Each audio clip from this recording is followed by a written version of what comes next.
Hi everybody, welcome back.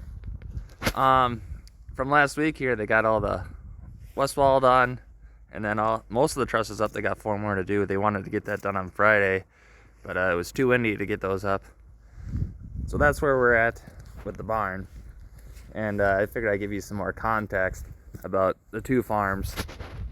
At the home farm, before the tornado, we were milking about 55-ish cows, and then here they were milking about 75-ish, and so all the cows went up there to get milked and then all sorted out, and then they all went to different farms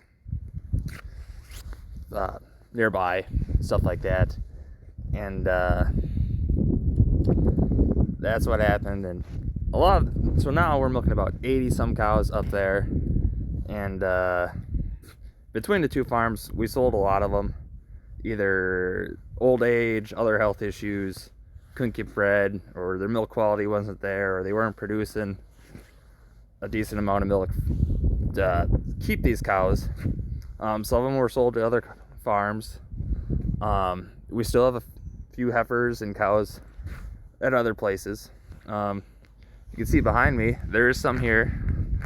There's a group of 8 heifers in this back part of the barn that was not damaged.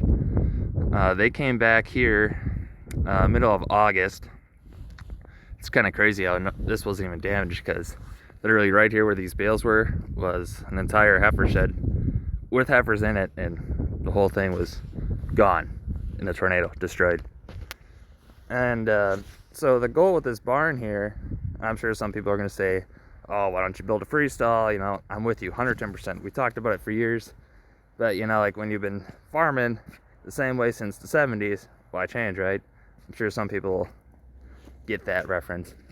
But the other thing is, a lot of the construction companies that we talked to were booked out all the way to like this spring, and you just can't wait that long. It's a burden for the people that are still housing our animals, and then hopefully get those animals in there by midsummer. We just can't wait that long. So the goal here is to eventually bring the overflow of animals at the home farm here, and then bring the rest of the animals here, like the dry cows, spring heifers that are due to calve, young stock, and so forth. And who knows, maybe in a couple of years we'll be milking here again, or maybe in a couple of years we'll have a freestall. I don't know, but that's some background between the two farms.